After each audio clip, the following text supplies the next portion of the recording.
Hello, and welcome back to the Wolfie's Wish Pet Loss Podcast. I'm your host, Erica Messer, and today we're going to dive into disenfranchised grief and anticipatory grief and what those mean and what to do about it.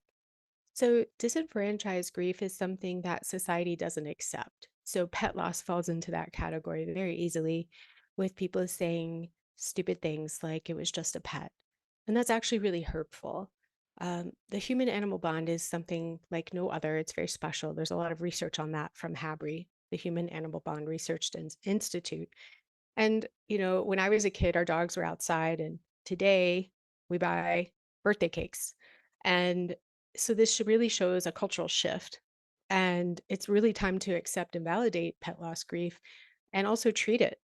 Did you know that you can now go to your doctor and there's something called prolonged grief disorder? You can actually get treatment for it. Um, so this is something that I think is going to be becoming more common and talked about. And if you haven't already heard about my pet bereavement leave petition for paid time off, please go to change.org and look for Erica Messer, Wolfie's Wish. Erica Sinner is an author and CEO, and she has also co-authored that with me. And Dr. Katie Lawler, a psychologist known as the Pet Loss Doctor, has also endorsed this, as well as many other notable professionals in the pet industry. So right now we have over 1,100 signatures, and our goal is to get this to 40,000 so we can actually do something with it and take it to legislature. Anyway, back to disenfranchised grief. What happens when people lose pets is they often feel like they're not understood, their grief is minimized, and it's really time to change the conversation around this. And that's why I created a support group, both on Facebook, the Wolfie's Wish Pet Loss Support Group, but also this podcast and a virtual support group that meets once a month. It's totally free. And this way people can come and talk about their experiences. And we actually just had one yesterday. And one woman came in and said, I really thought more people would ask me how I'm doing. And another woman said, I really just got told by a close friend that it's time to move on. And they talked about how hurtful these things are because, our friends and family want us to be happy. And they're really trying to guide us and give us what they think is helpful advice. But in fact, it's really hurtful.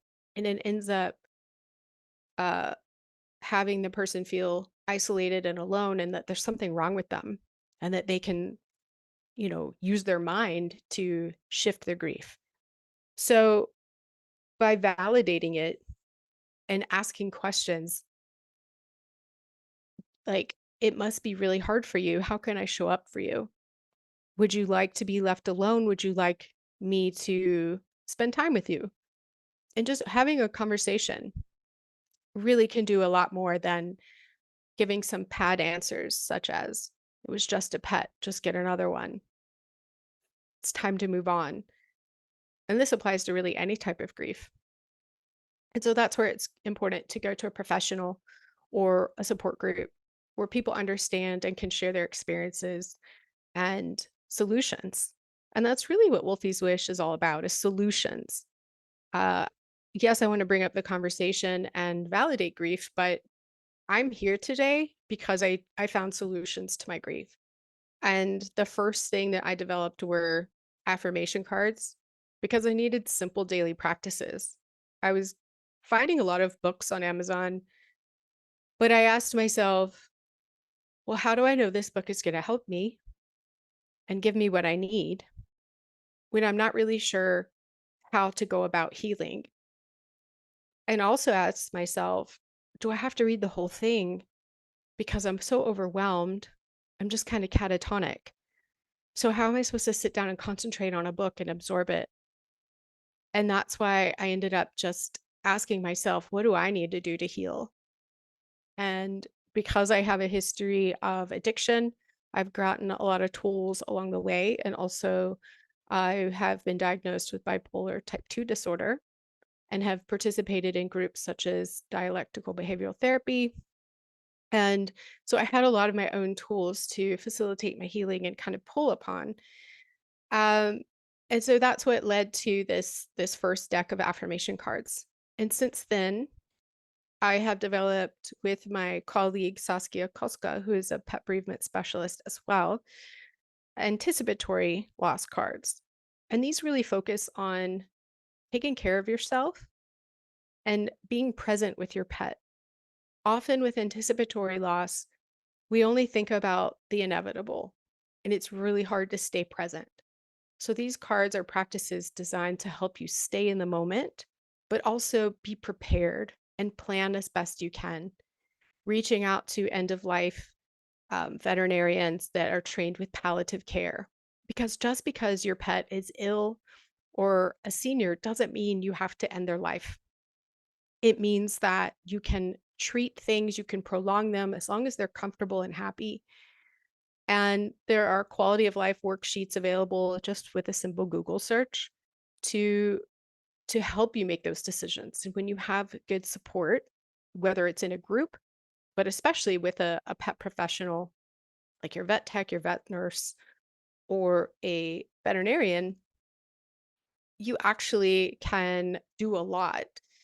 Um, you have to also ask yourself, am I willing and able to give the pet extra care? And sometimes that means administering medication or making special trips to um, treatments. And so these are all factors that can be helped and digested and make a plan, especially with Sage Paws Dr. Jen.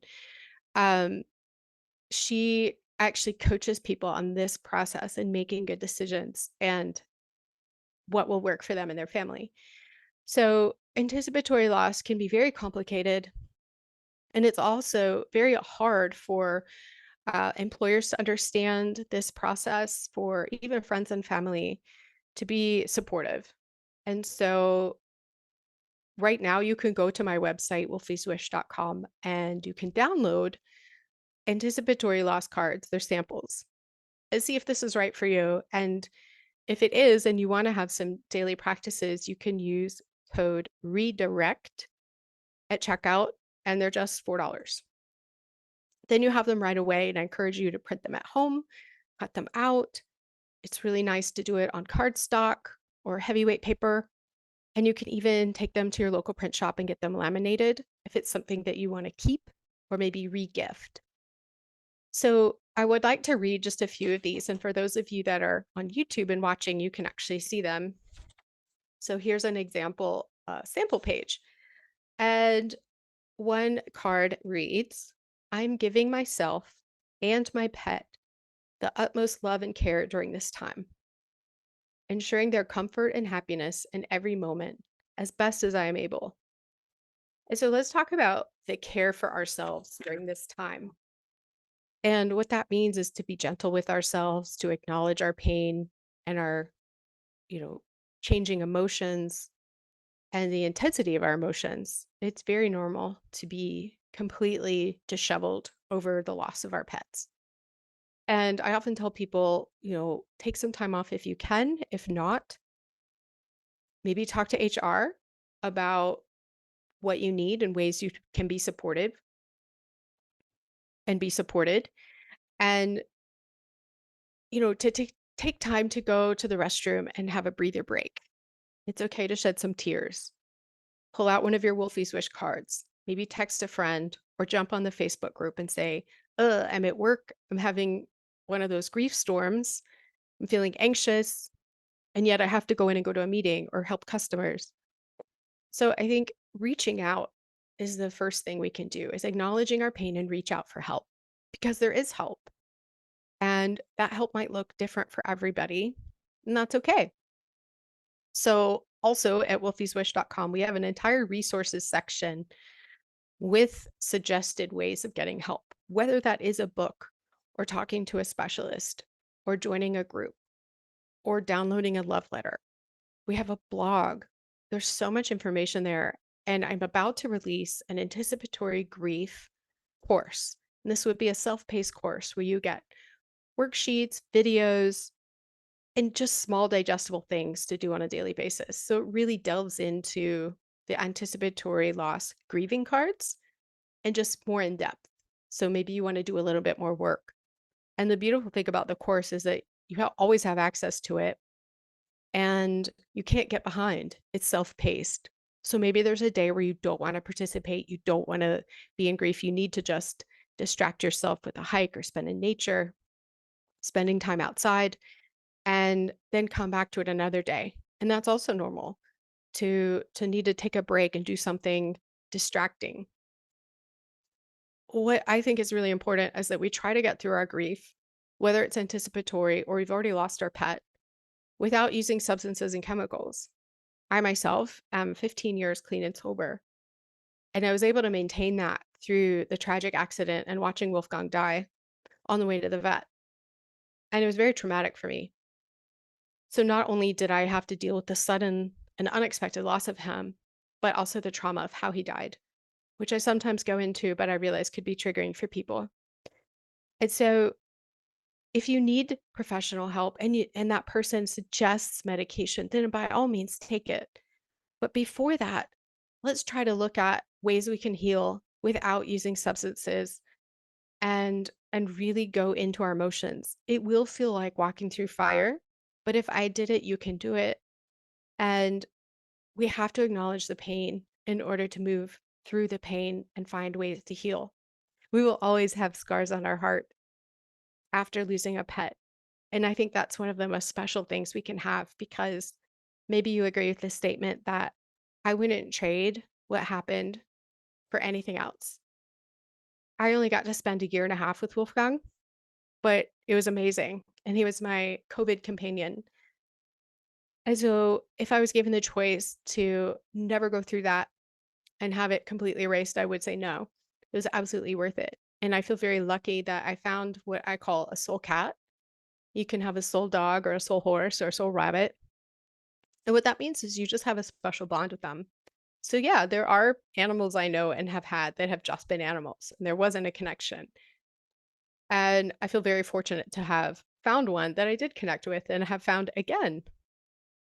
And so the next episode we'll talk about when it's time, when it's right to get another pet.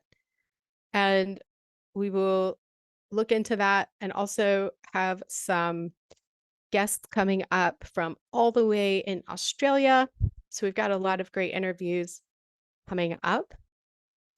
But again, if you or someone you know is struggling with the loss of a pet or anticipating the loss of a pet, please direct them to some helpful resources. And Wolfie's Wish is just one of those where you can go and find some helpful tools, resources, and support so you're not alone and we can end this disenfranchised grief.